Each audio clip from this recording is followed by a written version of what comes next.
बच्चों mental math कक्षा 7 के अगले प्रश्न पर, जैसा कि आप अपनी स्क्रीन पर देख रहे हैं मेंटल मैथ की पिक्चर, लेकिन मेंटल मैथ में से मैं कराने वाला नहीं हूं। मैं जो करा रहा हूं वो लास्ट ईयर के, जो पिछले साल आपकी जोनल लेवल में मेंटल मैथ की क्विज हुई थी जोनल लेवल पर, उसके प्रश्न मैं लेकर आया हूं। आप अपनी स्क्रीन पर देख पा रहे होंगे। तो इनको करना शुरू करते हैं और सीखते हैं और दूसरों को भी सिखाते हैं। और इसको कराने का एक ही पर्पज है कि आपको पता चल सके कि किस तरीके से प्रश्न पूछे जाते हैं। देखो यहाँ पर बच्चों, अब हम करना शुरू करते हैं। अब लिखा है कि L समांतर M, ये दिया हुआ है। ये दोनों रेखाएं क्या हो गई? समांतर रेखाएं हो गई। और ये एक तिर्यक रेखा हो गई बच्चों। ये क्या हो गई? एक तिर्यक रेखा हो गई, ठीक है ना। वह P एक तिर्यक रेखा, ये मैं लिख देता हूं, ठीक है। अब बच्चों देखो, ये दो समांतर रेखाएं हैं यहां पर, ये एक तिर्यक रेखा है और यहां पर इस तरीके से ये एक त्रिभुज बन रहा है ना, ये त्रिभुज। तो सबसे पहले तो हमें ये देखना कि ये कोण बराबर होगा इस कोण के, इन्हें बोलते हैं संगत कोण। यहां पर इसका नाम मैं 1 रख लेता हूं, ठीक है। तो कोण एक बराबर होगा 110 डिग्री के, इन्हें बोलेंगे संगत कोण। तो संगत कोण लिख देते हैं, ये मैंने लिख दिया। तो संगत कोण बराबर होते हैं। अब देखो बच्चों, जो मैं बताना चाह रहा था, ये एक त्रिभुज है। ये क्या है? त्रिभुज है। और त्रिभुज के में ये एक बाह्य कोण बना हुआ है और बाह्य कोण अपने अंत अभिमुख कोणों के योग के बराबर होता है। यानी कि यहां पर देखो, लिख देता हूं मैं वैसे भी, त्रिभुज, इसका नाम लिख लेते हैं बच्चों। यहां पर ये A नाम दे दो, ये B दे दो और ये C दे दो, ठीक है। आपकी आसानी के लिए मैं ये नाम दे देता हूं। त्रिभुज ABC में, ठीक है ना, त्रिभुज ABC में कोण एक बाह्य कोण है।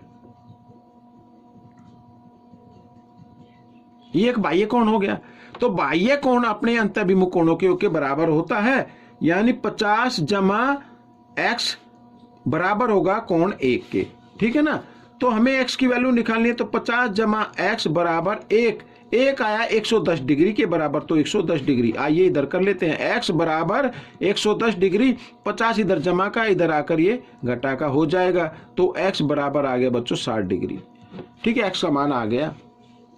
आइए अगला प्रश्न कर लेते हैं। अब यहां पर बच्चों देखो, ये इसमें x का मान निकालना है। अगर हमें ये मालूम हो जाए तो हम सर्कल के एंगल से इसका x का मान निकाल सकते हैं। तो सबसे पहले ये हमें मान ज्ञात करना है, ये वाला एंगल।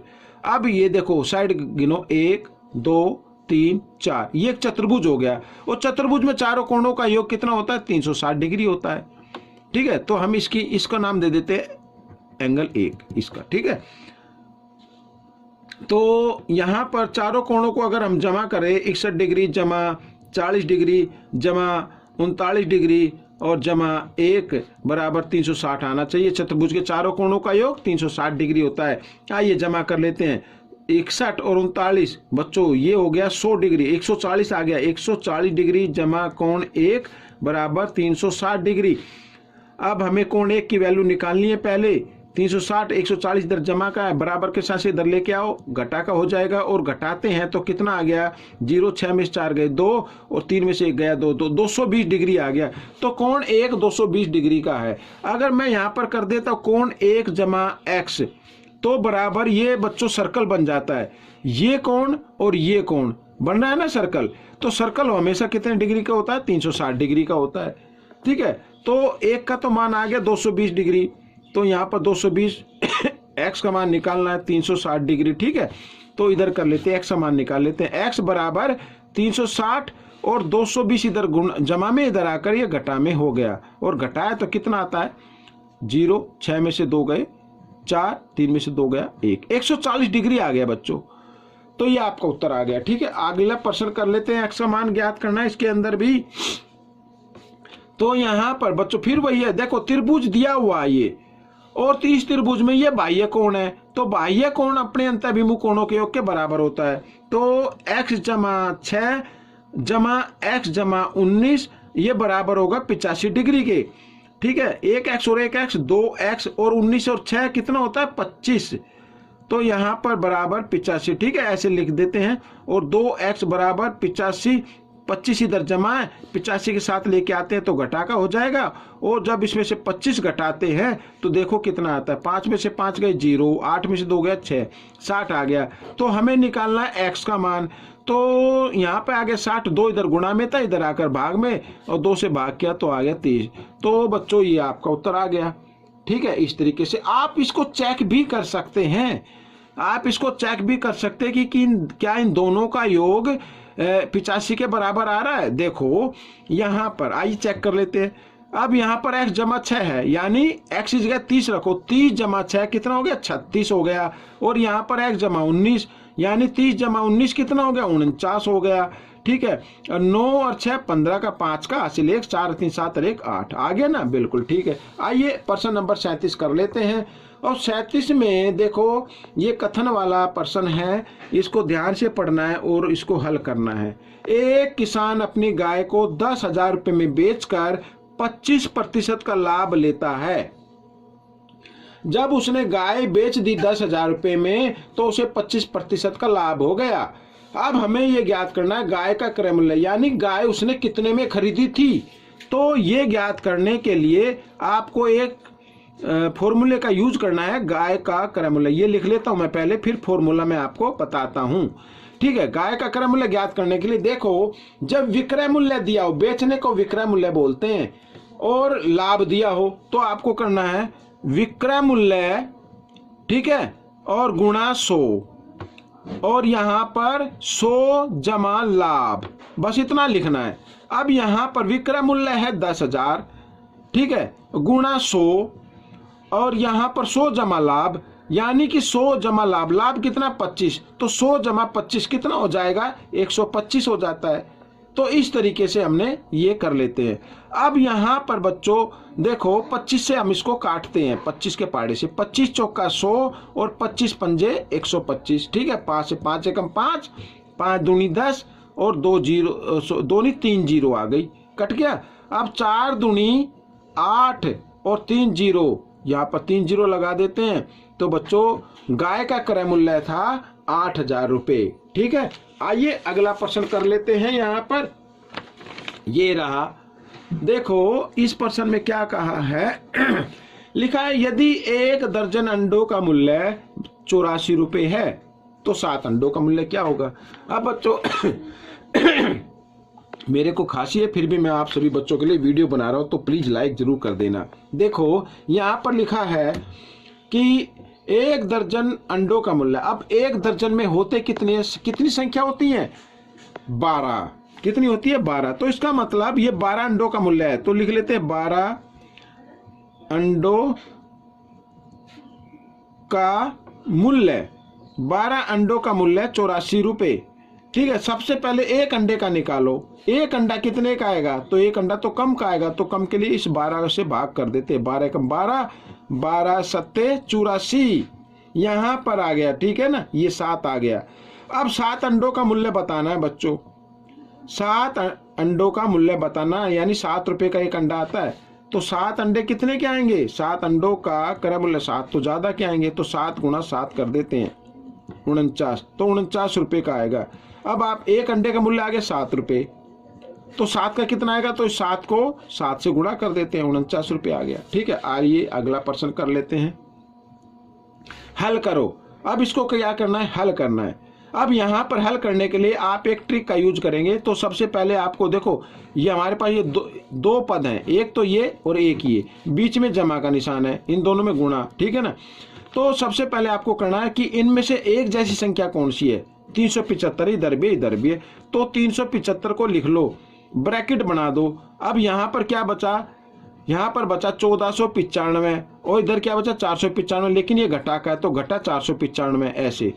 ठीक है, अब 375 दो, क्योंकि अंक और ब्रैकेट के बीच में मैंने कोई निशान नहीं लिया था, तो गुणा होती है हमेशा। और यहाँ पर 1495 में से 495 अगर हम घटा दें तो 1000 बचता है बच्चों। अब गुणा कर देनी है। अब बच्चों की तरह मत करना है कहीं ऐसे लिख के कि 1000 लिख के ऐसे फिर आप करें 375 को ऐसे गुणा करें, ऐसे मत करना। आप 375 को 1 से गुणा करो, 375 एकम 375 ही होता है, और पीछे 3 जीरो है तो 3 जीरो लगा दो, ये आपका उत्तर बन गया। ठीक है, अगला प्रश्न कर लेते हैं बच्चों यहाँ पर। अब इन सबको गुणा करना है और जो तीनों पे घटा का निशान है। ठीक है, अगर हम घटा से घटा का निशान काट दे फिर भी घटा बचता तो आंसर तो घटा में ही आएगा, ये याद रखना। अब सबसे पहले इस तरीके से गुणा करनी है कि गुणा करने में आसान हो जाए। अगर हम सबसे पहले 125 और 8 को गुणा कर दे, यहाँ पर लिख दे 125 गुणा घटा 8, इस तरीके से हम इसको गुणा कर ले पहले और बाद में इसकी गुणा कर लें 735 की। ठीक है ना, तो आसान हो जाएगी। तो ये चलो मैं निशान हटा देता हूं। अब 125 को 8 से करते हैं तो 1000 आ जाता है बच्चों। ठीक है, 8 पंजे 40 की 0 हासिल 4, 8 दूनी 16 और 4 20। ठीक है, 0 फिर हासिल 2 आ गए, 8 एकम 8 और 2 10 आ गए ना, तो गुणा यहाँ पर आ गया 735। अब 735 को 1 से गुणा करो तो 735 एकम 735 घटा का, इसमें 3 जीरो है तो 3 जीरो लगा दो, ये आपका उत्तर बन जाएगा। ठीक है, आइए अगला प्रश्न कर लेते हैं। अब लिखा है देखो यहाँ पर 79 में 79 प्राप्त करने के लिए घटा 39 में क्या जोड़ा जाए। ठीक है, क्या जोड़ा जाए। और ये योग हो गया, इसमें जोड़ना है, और जोड़ने पर हमेशा संख्या क्या आती है, ज्यादा आती है। तो आपको करना कैसे है, जो योग होता है उस योग में से ये पहली संख्या को, ये पहली संख्या कौन सी है, घटा 39, इसको क्या कर देना, घटा देना। घटाने के लिए घटा का निशान लगाना होगा। आप ऐसा मत कर देना कि ये इस तरीके से घटा दो, वो गलत हो जाएगा बच्चों। ठीक है ना, वो क्या हो जाएगा, गलत हो जाएगा। घटाने के लिए घटा का निशान अलग से लगाना है आपको। तो 79 और घटा घटा क्या हो गए, जमा। अब इनको जमा करना है। ठीक है ना, 9 और 9 18, 7 और 3 10 और 1 11, तो बच्चों ये आ गया 118। ठीक है, वो संख्या ये है। अगर इसमें हम 118 जोड़ दे तो ये आंसर आ जाएगा हमारा। ठीक है, आइए आखिरी प्रश्न कर लेते हैं। दो संपूरक कोणों का अंतर 50 है, बड़ा कोण ज्ञात करना है। संपूरक कोण यानी कोई दो कोण हैं, उनको जमा करने पे अगर उनका उत्तर 90 आता हो, योग 90 आता हो, तो उन्हें संपूरक कोण बोलते हैं। अब दो संपूरक कोणों का अंतर 50 है, तो माना पहला कोण x, तो दूसरा कोण कितने डिग्री का होगा बच्चों, 90 घटा x का होगा। पहले कोण को 90 में से घटा दो। ठीक है, आइए प्रश्नानुसार कर लेते हैं। 90 घटा x, इस कोण में से ये कोण, दो संपूरक कोणों का अंतर पूछा ना, तो अंतर के लिए घटाना है, ये घटा का निशान लगाना पड़ेगा, बराबर 50। अब देखो घटा x और घटा x, घटा 2x बराबर 50। 90 इधर जमा है, इधर आकर घटा 90 हो जाएगा। ठीक है ना, आइए घटा लेते हैं। 90 में से 50 गए 40, बड़े नंबर के सामने घटा का निशान, इसे घटा का निशान आ गया, तो घटा से घटा का निशान काट दिया। तो x बराबर 40 बटा 2, इधर गुणा में, इधर आकर भाग में, 2 से काट दिया तो 20 आ गया। तो ये 20 डिग्री आ गया। हमें तो बड़ा कोण ज्ञात करना है, तो बड़ा कोण ज्ञात करने के लिए बच्चों देखो, एक तो कोण आ गया 20 का, दूसरा आएगा 90 घटा, यहाँ x है ना, 90 घटा x, तो x की जगह x का मान लिख दो 20, तो बराबर आ गया 70। तो 70 डिग्री का आएगा बच्चों बड़ा कोण। छोटा कोण 20 डिग्री का है, बड़ा कोण 70 डिग्री का। तो बच्चों ये भाग आपका कंप्लीट हो चुका है। आपको ये भाग कैसा लगा मुझे जरूर बताएं, और इसमें से सीखकर दूसरों को जरूर सिखाएं। ठीक है, मिलेंगे एक नई एक्सरसाइज में, तब तक के लिए धन्यवाद।